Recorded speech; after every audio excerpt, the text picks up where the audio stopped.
Thank the gentleman. And Mr. DeFazio has a few further questions. Yes, a few quick follow-ups. There have been press accounts, and this is directed to either of you, but probably particularly at BP, and the allegation was that since you're paying $500,000 a day for the rig, it's sort of at this changeover time when you're cementing the well that there's a lot of pressure to get it done with and move on. And there were questions raised about the curing of the cement and that. Who made the final call that the well was stable, the cement was cured, and you could start, with basically shutting down there, the drilling, removing the drilling mud, those sorts of things. Who makes that call? Is it Halliburton? Is it BP? Or is it Mr. Newman's company? I assume it's either Halliburton or BP, but Newman, I'm not sure. On the rig. What I would say is, in terms of the procedure and whether procedure steps are done, the procedure is written by BP, and the execution of that is generally by Transocean and other contractors. Many of these decisions are collaborative. I think it's going to be really important in the investigations to understand the timeline and every single step between when the positive and negative pressure tests were done, what happened after that, who was involved, what conversations were made, what information was available, how was it utilized. I think all of that has to be put together to put what's going to be a complicated jigsaw together. I believe it can be, and I believe that's what has to happen. Okay, anything to disagree with there, Mr. Newman?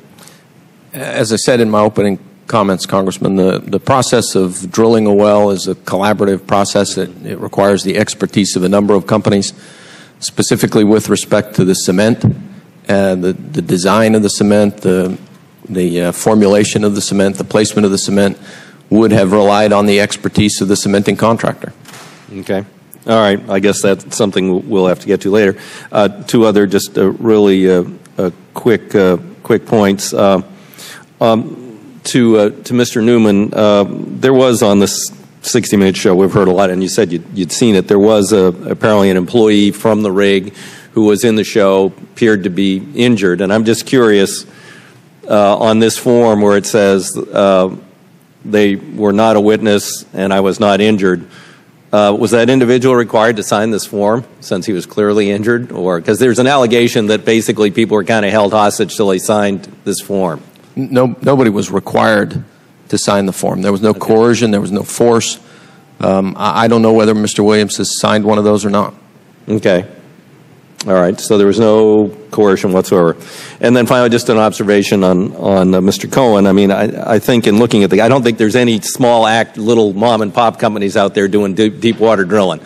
So, we could have a liability cap which is more risk oriented, as opposed to one that is just a cap, and which would mean that the larger companies are doing perhaps more risky deep water exploration and extraction. They have more resources and they may be subject to a higher cap, so that may solve Mr. Inhoff's or other people's problems. I don't know how Mr. McKay would feel about that, but I'm just to sort of a risk basis in terms of a cap. To be frank, we're concentrating on dealing with this and trying to get this stopped. All right. Okay. Thank you, Mr. Chairman. This will be your last series of questions. Thank you for your patience.